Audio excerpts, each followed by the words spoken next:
From this fall, your kids will be back in school full-time and in person. Remote learning, not an option anymore. Naomi Yane is in Hamilton Township, where the school district is vaccinating students 12 and older in preparation for the return to the classroom. Naomi. That's right, Marcy. Vaccinations aren't mandatory, though, here in Hamilton Township. That's something to keep in mind. Vaccinations are not mandatory here. However, since children as young as 12 years old were cleared for the Pfizer shot, parents brought their children in to go ahead and have them vaccinated against COVID, especially after hearing the governor's announcement today of full-time in-person schooling coming back come September.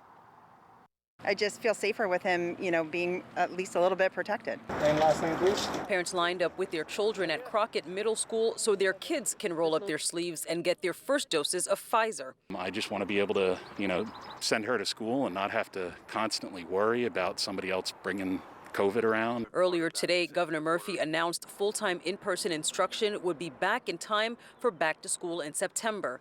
And his executive order allowing school districts to go virtual would expire at the end of the current school year. We know that we can rather get back fully in person safely with the right protocols in place, and that is what we should all be planning to do. While parents at the vaccination clinic were ready to see their kids go back to the classroom, not all parents are ready to send their kids back. I am fearful.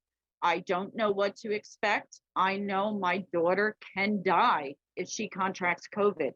I know my son with very rare epilepsy and multiple other brain disorders can die from COVID also. Parents of mostly special needs students in the New Jersey Parents for Virtual Choice group are speaking out today against the governor's decision to no longer offer virtual options for students. The governor needs to give us a choice. 33 states have adopted a virtual component.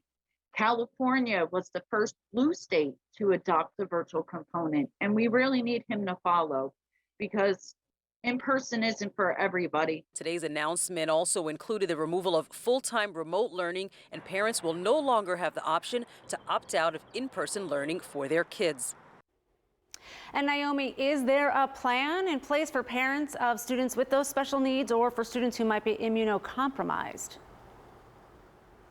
So just a few weeks ago, Governor Murphy was on our program, Ask Governor Murphy, and one of the parents called in and talked about that and asked the governor about that. At that time, the governor did say the plans for back to school didn't include students who are immunocompromised or special needs students, and they wouldn't be included in that back to school. However, after today's announcement, the governor really didn't clarify what types of plans they would have in place for those students. Marcy?